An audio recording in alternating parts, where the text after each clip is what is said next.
So I was lucky enough a few days ago to go see Kinky Boots.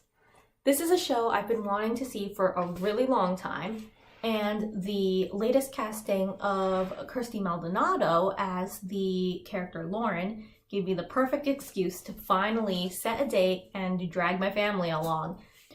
We're big Pentatonix fans in this house. We were rooting for them way back in the sing-off, so of course we had to support Kirsty when she finally achieved her dream of being on Broadway.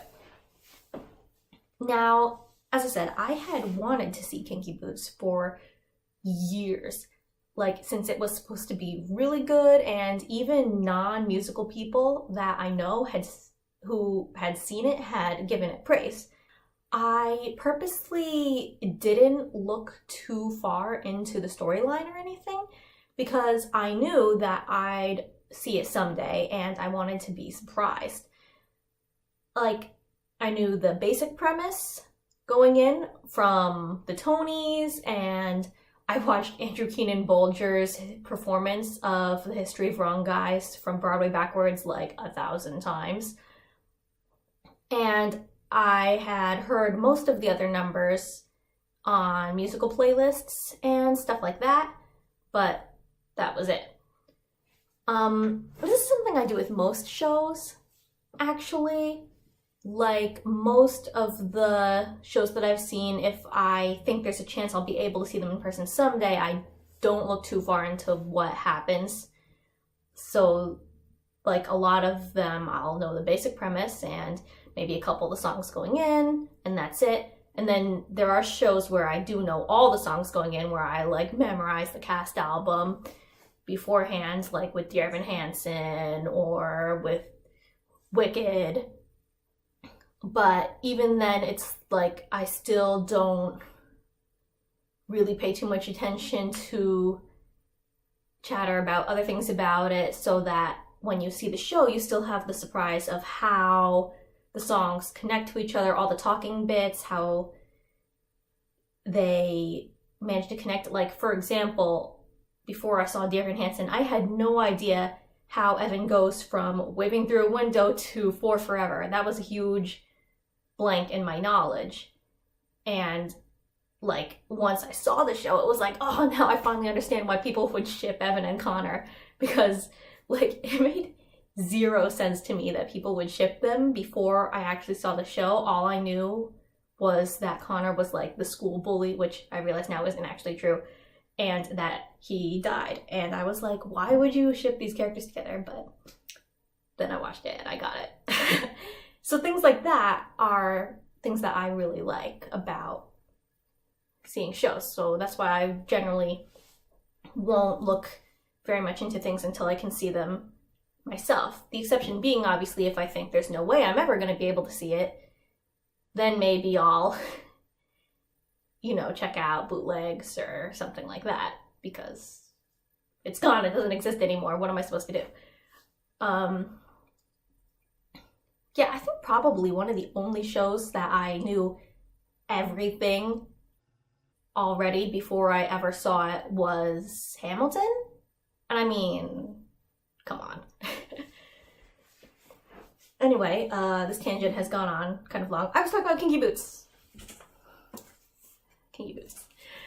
Alright, so obviously, one of the main themes in the show is acceptance of others for who they are. This is the base of most of the relationships in the show. It's Charlie and Lola not being the men that their fathers imagined they'd be, but coming into their own and having their fathers hug their child selves symbolically at the end, all the same. It's Nicola expecting Charlie to be her ideal man, and then eventually realizing that she can't change him. And it's Lauren supporting Charlie while he struggles through, and she finds him the sexiest when he's making a fool of himself doing what he believes to be the right thing. It's played super blatantly in this whole subplot they have with Don, where Don and his girlfriend and some of the other guys represent like the bigoted people that Lola claims she left small towns like Claxton and Northampton to avoid, and Don feels like his masculinity is threatened by Lola just existing and all that stuff. You know, actually, something I really like about the Don storyline is that Don's paradigm shift doesn't come from Lola having hidden depths and being able to beat him in a fight like men. You know, it's when Lola throws the fight. Like, that is so does not compute for a guy like Don. Like, that someone would have the power and the strength and not state that fact that they have that power, like, this is my place in the pecking order. Like, Don is the guy who, when they were kids, Charlie tried to kick him off the soccer team or something, right? And Don was just like, no, you can't do that because I'm stronger than you. Like, he pushes Charlie down the stairs and he stays on the team. It's like, it's simple. At the factory, he doesn't like what Charlie's doing. He complains about it, but he still makes the boots because Charlie is the boss. Like, in a fight, you fight for dominance and the winner wins. That's it. So Lola throwing the fight is so completely unheard of. And that is the first time that Don has a conversation with someone else where he's actually listening to another person's point of view instead of just stating his own facts. Because he has to ask Lola, why? Why did you let me win? Because here's something that doesn't mesh with the rules of the world as Don has always known them. Paradigm shift. And then Lola says to Don, you know, you thought to be a real man, you have to fight. And what I think you have to do to be a real man is accept someone else for who they are. It doesn't have to be me. I know that I am just completely incomprehensible to you. Just anyone, accept anyone else for who they are.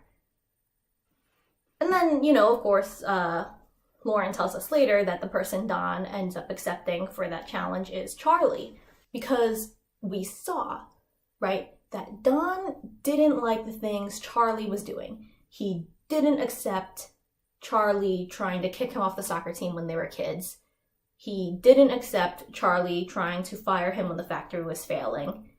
He didn't like Charlie turning their product into Kinky boots when that action was viewed solely through Don's own perspective on the situation, which was like, Charlie is giving the poofs power. That's stupid. You don't give away power, and you don't make those who are lesser stronger. But after talking with Lola and realizing other people might have different motivations, and being challenged to, if not understand or agree with those motivations, to at least accept that this is who this person is, and it's different than me, and that's all right.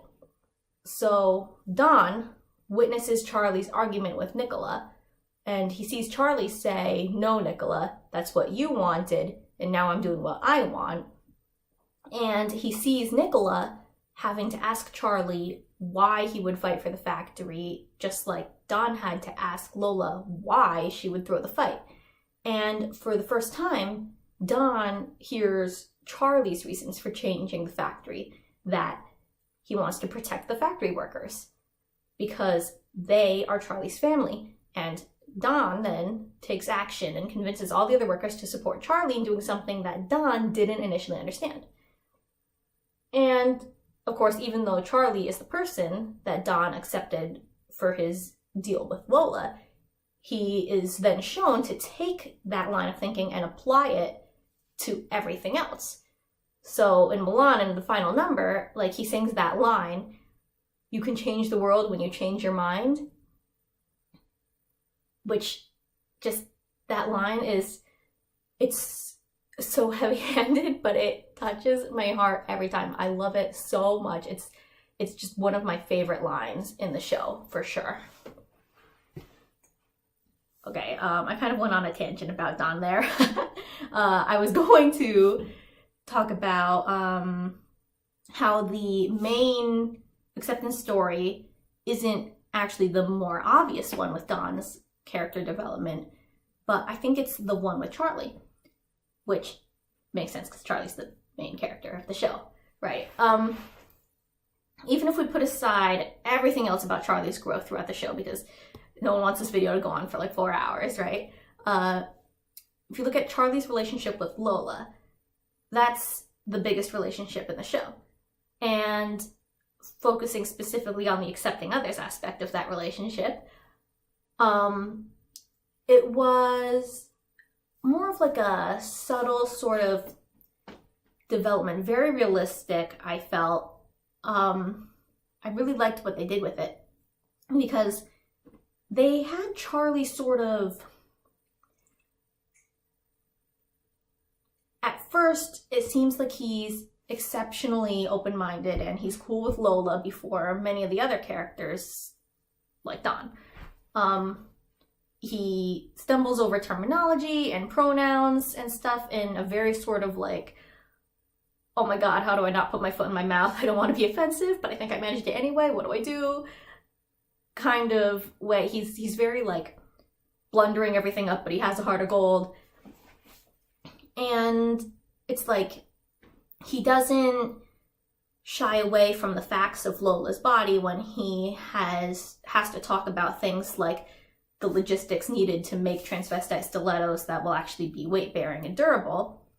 But he also kind of seems like he automatically thinks of Lola as a woman at first. Like he just automatically assumes, for example, that she would be in the ladies' bathroom and things like that. And then he gets thrown, really, when Lauren tells him that Lola's in the gents' bathroom. And like, it's kind of like, shouldn't that be obvious?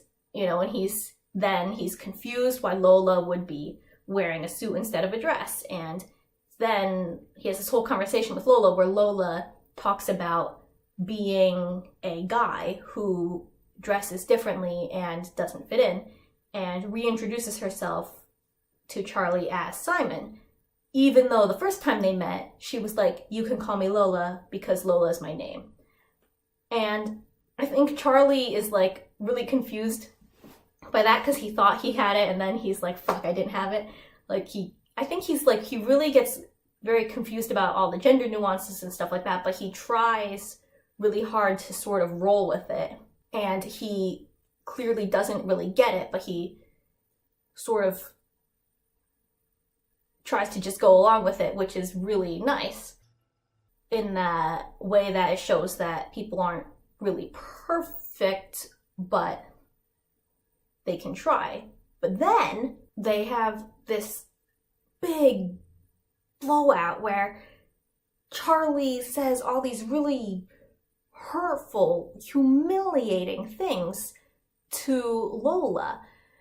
And it's like, this is so painful, but it's so good story-wise because it's like people are not just who they are when they're at their best. And people also aren't only who they are when they're at their worst. So we've seen Charlie at his best already. On top of the world, it's very easy for him at that point to just roll with Lola, with everything Lola's got going on. And then we see him at his lowest. We see him stressed to his breaking point, caught up in his own narrative, and he just forgets about everyone around him, even though they were initially the people he thought he was doing everything for. Like, so then he's horrible to his Price and Sons family. He unleashes every terrible, dark, awful, prejudiced thought he's ever had on Lola, and it hurts. It hurts so badly. It hurts Lola that like so much more than the antagonism from Don did, because she had already pinned Don as a small-minded jerk, and Charlie was supposed to be her friend. Like, he's always been so good about respecting her agency, and like even when he didn't understand it himself, and now suddenly it's like he's putting his own worldview on her and on her friends and on this show that they've worked so hard on together as partners, and it's like sliding backwards. It's like suddenly now at the end, after everything they've worked on together, it's suddenly Charlie is back where Don started, like thinking that his way is the only way and everything that he thinks is true must be true for everyone else as well, and his position of power means he can just do whatever he wants. And then, you know, obviously, because everyone's had character development at this point, everyone walks out on him for acting like a huge dick.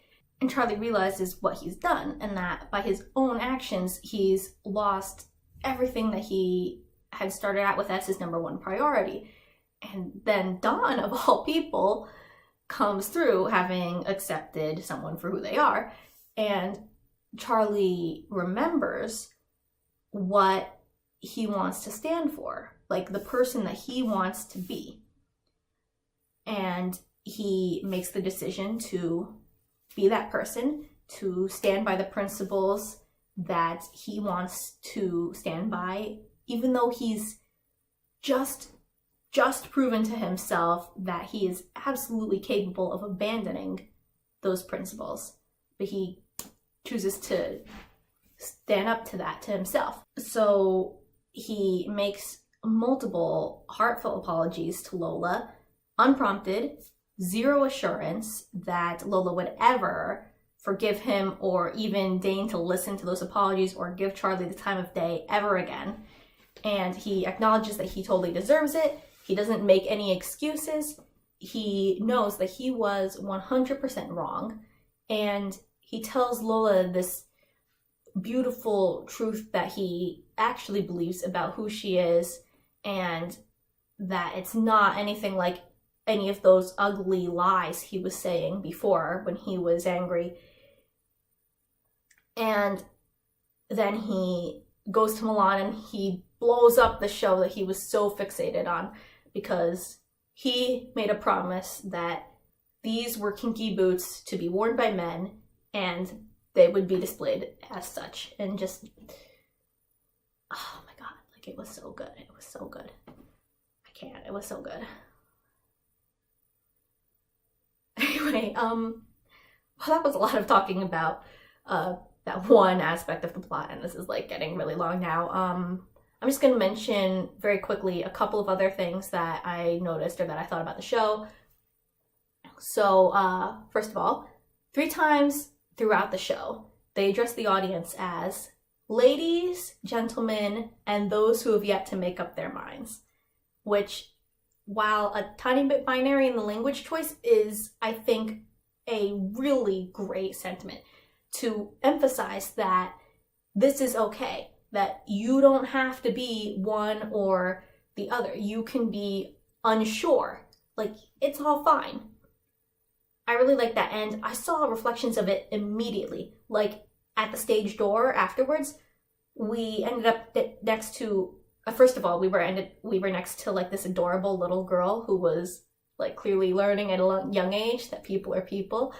And she was really funny. She like totally sassed one of the actors when he asked if she was Elsa because she had this frozen hairpiece. And she was like, "No, I'm not Elsa." Like, anyway, one of the other people we were standing next to was wearing these heeled boots and makeup and massive bling. Like, seriously, I'm talking huge, elaborate Moulin Rouge style necklace and earrings. And the boots made them really tall. And I just thought, like, this show is so important. Representation is so important. Like, this is amazing. It's really amazing.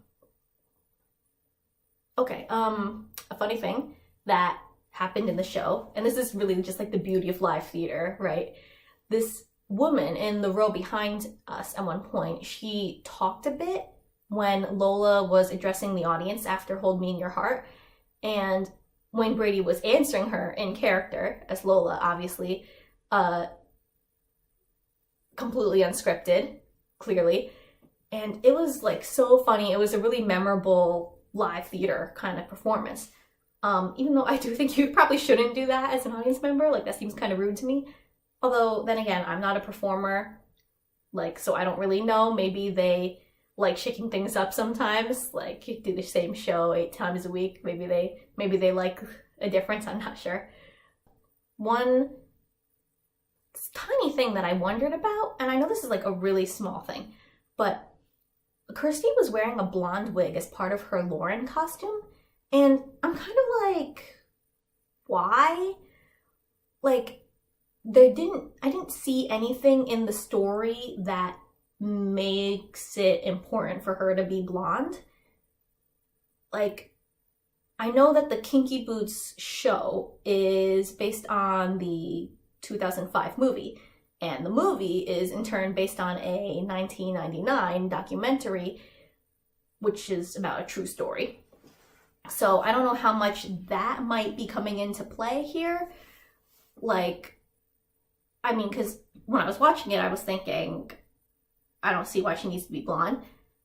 But I know that it can be tricky when you're basing off of real people. Like, I know I was kind of offended when I learned that the Better Luck Tomorrow movie from 2002 or whatever had to be produced small time, like sort of by themselves for a film festival or something, because all the major production companies that they pitched to wanted to change the casting away from Asian actors. Like, they were kind of like, well, there's nothing in this storyline that means these characters need to be Asian. Like, they're not eating Chinese food or anything like that. And they were like, the director and the people who were working on the movie were like, of course they have to be Asian. It's based on a real story about Asian American teenagers. Are you kidding me? So obviously I don't really know anything. I don't know. Like, I mean, I don't know if any of you guys have any insight on why Lauren has to be blonde for Kinky Boots, or stuff about casting in general, casting choices. Anyway, that was my experience seeing Kinky Boots. If you are familiar with Kinky Boots yourself, what are some of your favorite things about it? Let me know in the comments about that, things you like about Kinky Boots, because I love geeking out about fandom experience. Let me know if you have any information on the blonde Lauren thing. I don't know. I would love to see it. All right. Till next time.